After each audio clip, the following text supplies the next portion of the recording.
That man loved fried chicken almost as much as his job, and he recalls that it was a childhood favorite of his, as his mother would always have piping hot fried chicken ready with white gravy. Sounds like a heavenly dinner to us, to be honest. William Howard Taft was known for his intimidating figure, and you do not get a build like that just by sitting around signing off paperwork. Taft would build his strength the old-fashioned way, through a lot of protein.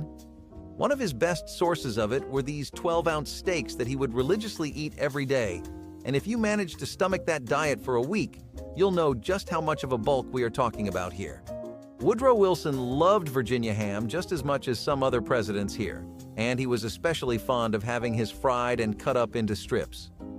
Virginian ham has been used in such a massive range of dishes that having heaps of it in your kitchens alone could set you up for 4 kinds of food comas throughout the day, so honestly, pretty solid call on Wilson's part. Warren G. Harding was also a fan of sauerkraut, just like James Buchanan, but he liked his with a side of knockwurst.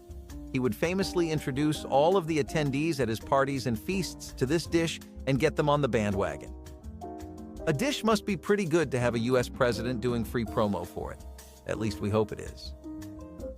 Calvin Coolidge had an extremely big sweet tooth, and what cheered him up after a long day of diplomatic relations and international politics would be a jelly roll packed to the brim with strawberry jam in a hefty wrapping sprinkled with lemon icing. Sounds like something that would definitely put the pep back in anyone's step. Herbert Hoover continued the White House's trend of sweet dishes with caramel tomatoes, which sound extremely unusual by today's standards, but were considered a delicacy during his tenure. Hoover loved this dish so much that his cook had to create a specific recipe catered exactly to his tastes. Grilled cheese sandwiches were a part of American history long before President Franklin D. Roosevelt, but nonetheless, he made sure they were cemented as the ideal American breakfast during his time. A grilled cheese sandwich, toasted fresh and hot, can often be the difference between a good morning and a bad one. And if you don't believe us, just ask the president.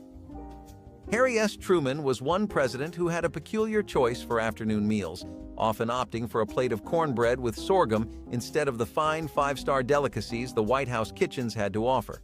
He was a Missouri native, and the dish was a hit in the state after all. Dwight Eisenhower particularly preferred beef stew over all else, especially one that had been left to stew for 1,000,000 years, mixed with the freshest vegetables in all of America.